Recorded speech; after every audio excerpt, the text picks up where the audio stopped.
And we begin with the breaking news of a deadly shooting connected to a police shooting that has closed down a busy intersection in West Charlotte. On the right-hand side of your screen, Chopper 9 video from the scene along Freedom Drive. On the left-hand side, crime scene tape surrounding a neighborhood of Brookshire where someone has been killed. Now, mapping it out for you, these two scenes are just about 4 miles apart. All of this started unfolding first at around 4 o'clock this afternoon. Thanks for joining us. I'm Erica Bryant. I'm Scott Wickersham. We have team coverage right now at 6. We start with our crime reporter, Hunter Sines, who's at the scene on Freedom Drive in Moorhead. Hunter? Yeah, Scott, this is where these two different scenes, this is where it all ended here near Wesley Heights. I want to get straight to the scene here because you can see this black and red car here behind me on Freedom Drive, just near the intersection of Moorhead. And that is the center of this investigation. This is also where the officer-involved shooting took place. You can see this is where investigators are really honing in on. Multiple sources tell our colleague Hannah Getz and I that officers were shot at and returned fire. CMPD tells us that no officers were hurt out here. This all stemmed from another scene up near the Brookshire and Hoskins. That's where a QT gas station is, and we have been told by multiple sources that a shootout took place there.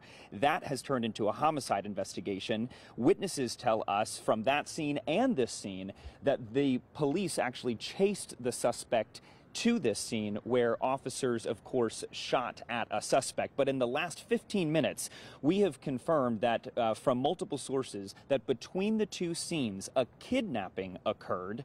This all ended here. We have been told that the kidnapping victim is okay, is safe, of course, terrified at this point, but is okay. We have also confirmed with multiple sources that the suspect who officers shot out here has succumbed to his injuries. We, of course, are working to get more details. Again, we spoke to several witnesses out here who described just what they heard and saw out here in the middle of rush hour.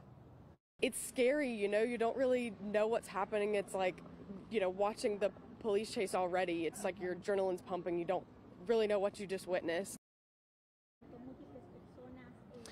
Again, police investigating an officer-involved shooting at this second scene. This all started up off the Brookshire near I-85 at a QT gas station. We have seen Police Chief Johnny Jennings out here as well with the district attorney's office as they continue to investigate at this scene. We have also been told that Chief Jennings will be briefing us, the media, here shortly on the other side of this scene. So we will bring that to you with more information just as soon as we get it. But that is the very latest from this scene. Eric and Scott, back to you.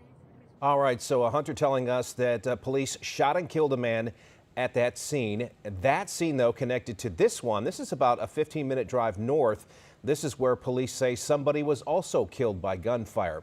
This off the Brookshire near Hoskins Road, and our crime reporter Glenn Counts is live there with more on the scene that started first. Glenn?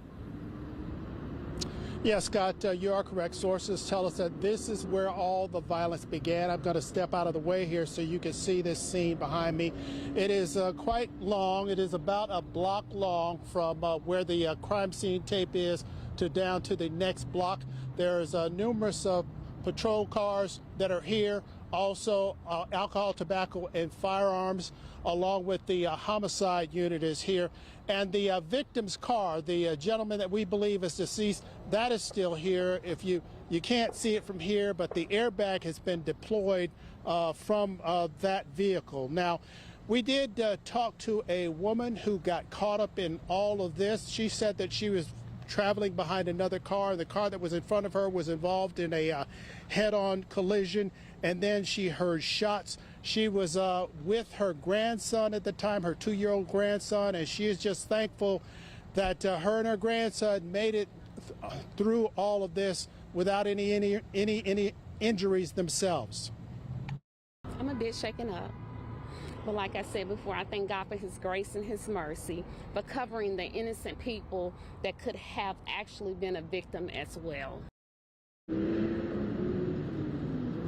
Now, sources tell us that at least 2 people were taken to the hospital from this scene. Now, We don't know if the other person who was taken was shot or if they were injured in that head-on collision. Obviously, we're waiting for confirmation from the police department on that. Obviously, police have a lot to sort through here, and they're trying to piece together exactly what happened and why it happened. And hopefully, when we hear from Chief Jennings, hopefully momentarily, we will learn a lot more about what sparked all of this. Back to you guys in the studio.